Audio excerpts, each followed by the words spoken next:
ഇടുക്കി ജില്ലാ വനിതാ കൌൺസിലിന്റെ ആഭിമുഖ്യത്തിൽ ഓണാഘോഷ പരിപാടികൾ സംഘടിപ്പിച്ചു. വാഴത്തോപ്പ് തേജസ് ഹാളിൽ നടന്ന പരിപാടി അഡീഷണൽ ജില്ലാ മജിസ്ട്രേറ്റ് മിനി കെ ജോൺ ഉദ്ഘാടനം ചെയ്തു.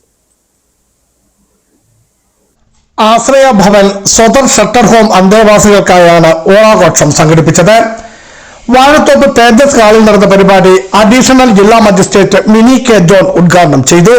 നമ്മുടെ അന്തേവാസികളായ നമ്മുടെ ഇൻവൈറ്റ് ആയിട്ടുള്ള കുട്ടികളുടെ മനസ്സിൽ ആ സന്തോഷവും ആ ചടുലതയും എന്നും നിലനിൽക്കട്ടെ എന്ന് ആഗ്രഹിക്കുകയാണ്. കാരണം അവർ അവരുടേതായ വീടുകളിൽ നിന്ന് ഒരുപക്ഷെ കുറച്ച് നാളത്തേക്ക് മാറ്റി നിർത്തപ്പെട്ടവരാണ്. അപ്പൊ അവർക്ക് നമ്മൾ വിമൻസ് കൗൺസിലിൽ നേതൃത്വത്തിൽ ഒരുക്കി കൊടുക്കുന്ന അവരുടെ ഗ്രഹം, അവരുടെ പാർപ്പിടം അവരേറെ ആസ്വദിക്കുന്നു, അവർ സംതൃപ്തരാണ് എന്ന് വേണം നമ്മൾ കരുതാം. വിമൻസ് കൗൺസിൽ ജില്ലാ സെക്രട്ടറി ഡോക്ടർ റോസകുട്ടി എബ്രാഹിം മുഖ്യ പ്രഭാഷണം നടത്തി.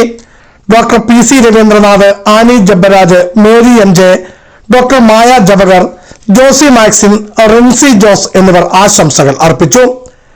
കുട്ടികളുടെയും അന്തേവാസികളുടെയും വിവിധ കലാപരിപാടികളും തുടർന്ന് സമ്മാനദാനവും നടത്തി. രാഷ്ട്രീയ, സാമൂഹിക, സാംസ്കാരിക രംഗത്തെ നിരവധി പേരും പങ്കെടുത്തു. Biju Vaishamparambil, Idukki vision news, Idukki.